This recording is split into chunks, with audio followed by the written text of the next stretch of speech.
This is the breaking news about the fourth stimulus checks that you want to know. Senator, Over here.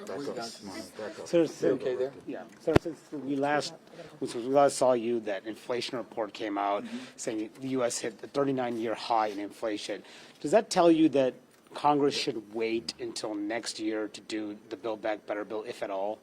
Well, whatever we're considering doing, or whatever Congress is considering doing, they should do it within the limits of what we can afford.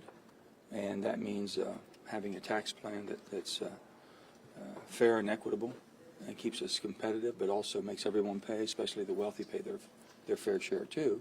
See what that spins off, and if that's in that 1.7 range, then we should be spending whatever in that range as far as I'm concerned.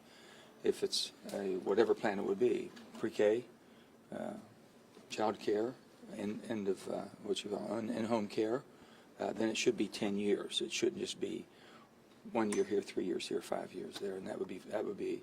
I think it would be very transparent for the public to see exactly what they'd be getting for what we're spending for 10 years. So you won't support it if these programs are temporary? No, we're going to talk. We're still talking. I'm just, I'm listening to everybody, but I'm just telling you. Ask me about inflation is real. It's not transitory. It's alarming. It's going up, not down, and I think that should be something we're concerned about. Geopolitical fallout. We've talked about that. I'm concerned with close to 100,000 troops on the Russian-Ukraine border, and also with the continuous flyovers from China taunting Taiwan. These are all concerns of ours that we're very much concerned about. So we're very careful what we do. And I've always said the unknown right now is very, very great, and I want to make sure we can handle and take care of anything that does come at us. So do you think that some of these unknowns, is this legislation becoming more imminent for you, or what are your conversations around a possible deadline or the urgency to get this done? Schumer says December 31st, maybe December, that he'd like to see this, or will it be even more than that? I know people have been in a hurry for a long time to do something, but I think basically we're seeing things unfold that allows us to prepare better. And that's what we should do, take advantage of what we're doing in a very litigious way, and making sure what we do and how we do it, for what period of time we do it, is something that we can manage. My grandfather used to say, unmanaged debt will make a coward out of the decisions you make. And we're now at 29 trillion, and we'll be pushing on to 30 trillion. And I'm sure that Mr. Powell, with the Feds, they're going to make some decisions pretty soon here.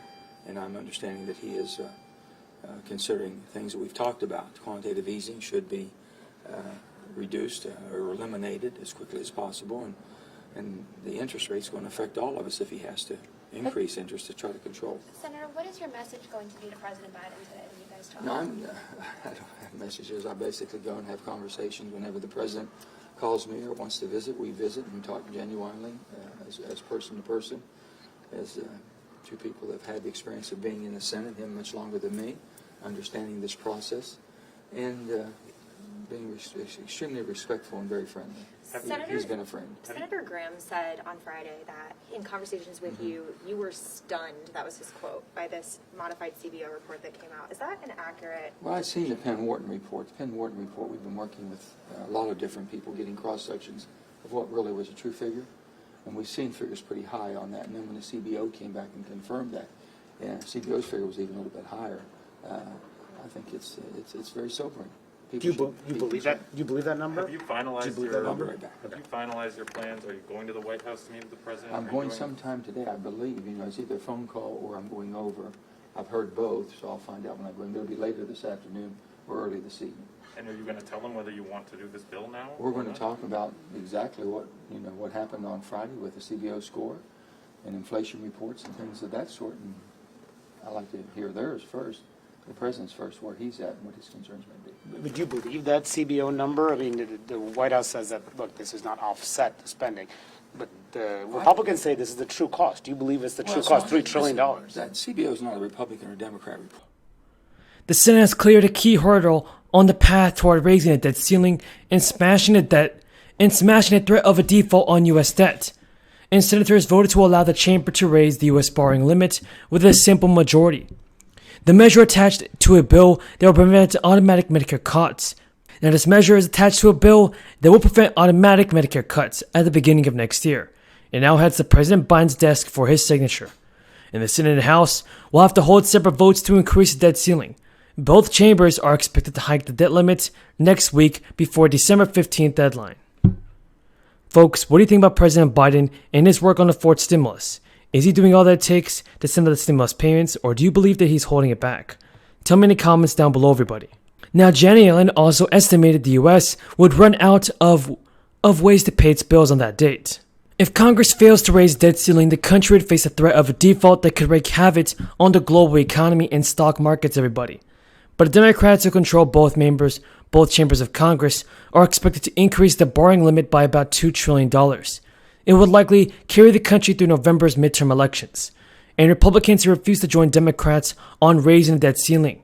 Still, Senate Minority Leader Mitch McConnell reached a deal with Majority Leader Chuck Schumer, under which the GOP agreed to allow Democrats to increase the debt limit on their own. Democrats will also need support from every member of their caucus, along with the tie-breaking vote from Kamala Harris in order to raise the borrowing limit in a separate vote. Democrats and Republicans typically vote together to raise or suspend the debt ceiling, and the GOP has argued that it should increase the borrowing limit on their own as they try to pass a $1.75 trillion safety net and climate package without Republicans. Raising the debt ceiling does not authorize new spending, folks, and Janet Yellen has also pointed out that lawmakers would have had to address a debt limit regardless of what legislation Democrats have passed. But in a critical moment in the country and for the party's agenda, Manchin did speak with President Biden today. This comes as the president tries to secure support for the plan, but the senator is raising some serious concerns, citing issues with the proposal's reliance on temporary programs and renewing long-standing concerns over inflation that only intensified after a report last week showed a key inflation measure surging to a 39-year high.